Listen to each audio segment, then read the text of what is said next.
بسم اللہ الرحمن الرحیم۔ معزز دوستو، جیسا کہ تمام دوست یہ جانتے ہوں گے کہ یکم مئی کو مزدوروں کا عالمی دن منایا جاتا ہے۔ کیا میرے معزز دوست یہ جانتے ہیں کہ یکم مئی مزدوروں کا عالمی دن کیسے بنا اور اس دن کو وجود میں آنے کے لیے کتنے لوگوں نے، مزدوروں نے اپنی جان سے ہاتھ دھوئے تھے، اور اس دن کے قیام سے پہلے مزدوروں پر کس قدر ظلم کیا جاتا تھا؟ اگر آپ نہیں جانتے تو آئیے آپ کو بتاتے ہیں کہ امیروں نے غریبوں پر کس قدر ظلم کیے۔ معزز دوستو، یورپ اور امریکہ میں صنعتی انقلاب کے بعد سرمایہ داروں کا ایک طبقہ پیدا ہوا جس نے مزدوروں کا استحصال کرنا شروع کر دیا۔ فیکٹریوں میں کام کرنے کے اوقات نہیں تھی، مزدوروں سے 14 سے 16 گھنٹے کام لیا جاتا تھا اور کوئی چھٹی نہیں دی جاتی تھی۔ اس ظلم اور ناانصافی نے ایک تحریک کو جنم دیا جس میں مزدوروں نے بڑھ چڑھ کر حصہ لیا۔ اس تحریک کا آغاز یہ کال آرگنائزیشن کے جو ہیڈ تھا اس نے دی۔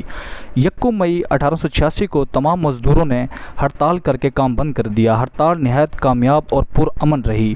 2 مئی کو بھی اسی طرح ہڑتال کی گئی۔ 3 مئی کو بھی پرامن ہڑتال کی گئی، لیکن پولیس ایک فیکٹری میں گھس گئی اور 8 سے 10 مزدوروں کو جان سے مار دیا۔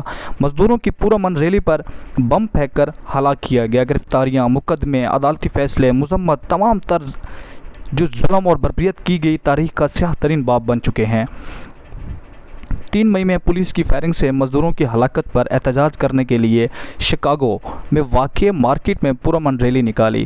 تمام مزدوروں کو اکٹھا ہونے کو کہا گیا اور تمام مزدوروں کی زبان پر 4 مئی کو ایک ہی ترانہ تھا کہ ہمیں صرف اور صرف 8 گھنٹے کام کرنا ہے۔ 4 مئی کی شام کو مزدوروں کے رہنماؤں نے جلسے سے تقاریریں شروع کی۔ رات تقریباً 10:30 بجے تقریریں جاری تھی کہ اچانک پولیس آن پہنچی۔ پولیس کو سرمایہ داروں کی طرف داری اور حمایت میں کارکردگی دکھانی تھی، تاہم پولیس نے رہنماؤں اور مزدوروں کو اعلان کر کے کہا کہ یہ ختم کی جائے اور جلسہ کے شرکا کو کہا کہ یہاں سے واپس چلے جائیں۔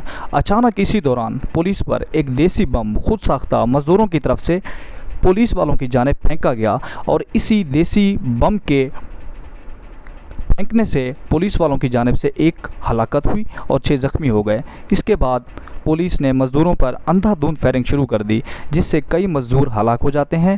انہی زخمی مزدوروں میں سے ایک مزدور نے اپنے خون آلود قمیض ہوا میں لہرایا اور سرخ رنگ مزدوروں کا علامتی رنگ بن گیا۔ اس ہنگامہ آرائی میں 6 پولیس والے اور 4 مزدور ہلاک ہوئے۔ اس ہنگامہ آرائی کے بعد عدالتی بدیانتی بھی سامنے آئی جس میں پولیس یہ ثابت کرنے میں ناکام رہی کہ بم کس نے پھینکا، وہاں کون موجود تھا، بم پھینکتے ہوئے کس نے دیکھا، کس نے نہ دیکھا، اور یہ تمام تر ثبوت پولیس کی جانب سے عدالت کو نہیں فراہم کیے گئے۔ تاہم ملیشیس پروسیکیوشن کرتے ہوئے حکومت کی جانب سے 7 رہنماؤں کو پھانسی اور 1 کو عمر قید کی سزا سنائی گئی۔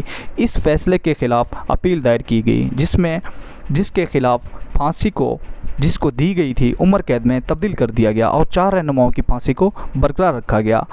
اور اس کے بعد جان پیٹر کی حکومت آئی جس نے عمر قید والوں کو معافی دی، بلکہ اس مقدمے کی مذمت بھی کی، اور اس کے بعد یکم مئی کو شکاگو کے مزدوروں کے طور پر پوری دنیا میں منایا جاتا ہے جس کو یکم ڈے اور لیبر ڈے کہا جاتا ہے۔ بہت شکریہ، تھینک یو سو مچ۔ ملتے ہیں ایک اور ویڈیو اور ایک ولاگ کے ساتھ۔ اللہ حافظ۔